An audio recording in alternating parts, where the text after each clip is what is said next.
Hola, en los videos anteriores se explicó ya el movimiento browniano con tendencia o proceso de Wiener generalizado.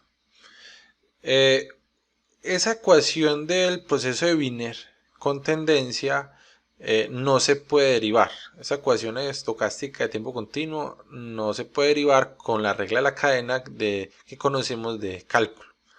Para esto se utiliza otro método que se conoce como el lema de Ito.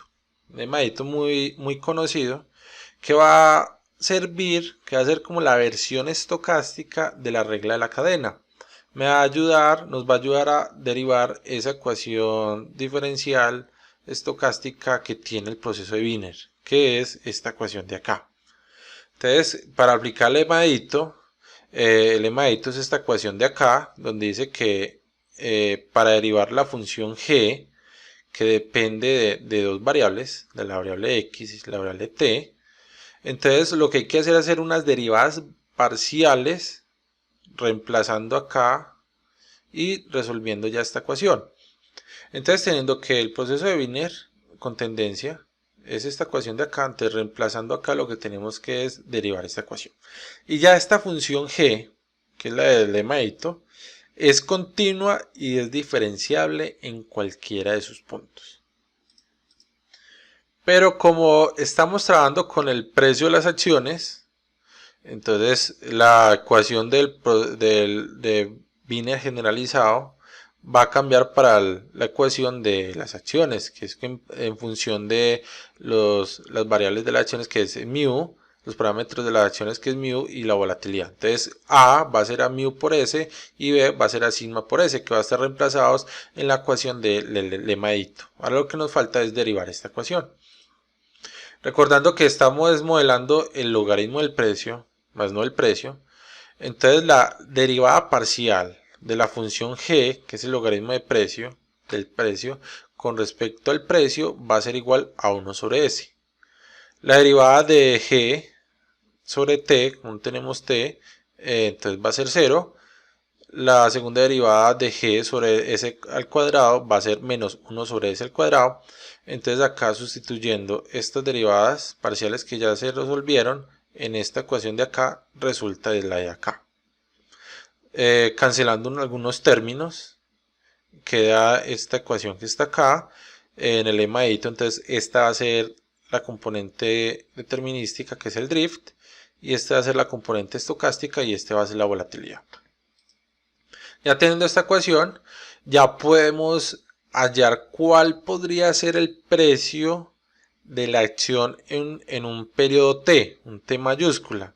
Eso se hace ya integrando. Entonces, como estamos trabajando con el logaritmo del precio, entonces hay que integrar el logaritmo del precio, que es esta ecuación, entre 0 y t. Entonces, ¿cuál va a ser el precio que va a tener la acción el día t, empezando el día 0? Entonces, la derivada de esto va a ser el logaritmo de st menos logaritmo de s sub 0 por esta ecuación que está acá, que se pone acá t.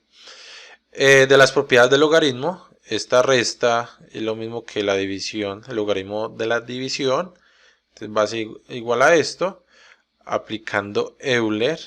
Después de aplicar Euler, cancela este logaritmo, queda Euler acá, y al pasar ese sub 0 acá a multiplicar, va a ser que el precio el día t va a ser igual al precio del día 0 por Euler y toda esta parte de acá. Pues que toda esta parte de acá va a tener la componente determinística y la componente aleatoria, que esto es un proceso de Wiener, que de z es el proceso de Wiener multiplicado por la desviación estándar. Entonces, suponiendo un intervalo de tiempo muy pequeño, o sea que el t mayúscula ya no va a ser t sino un delta t, un intervalo de tiempo pequeño, entonces la ecuación se puede reescribir de esta forma. El precio el día t más un delta t va a ser igual del precio del día t por Euler de toda esta parte de acá, recordando que este es un proceso de Wiener, que es este. Entonces la ecuación se reescribe de esta forma. Y esta es la ecuación del movimiento browniano geométrico.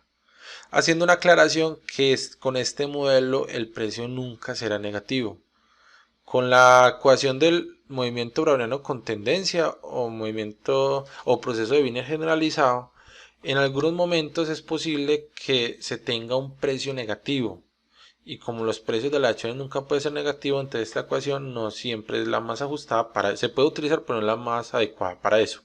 En este ejemplo que ya presentado en un video anterior, tenía que, aplicando el movimiento browniano con tendencia, acá me dio negativo en este ejemplo, porque es posible en esta ecuación que dé valores negativos.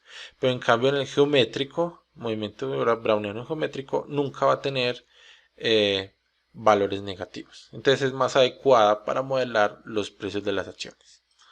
Acá hay un ejemplo del movimiento browniano geométrico. Tenemos acá el componente de ruido, componente aleatorio, el drift, y este en verde ya es el resultado del movimiento browniano geométrico para estos resultados, para este ejemplo.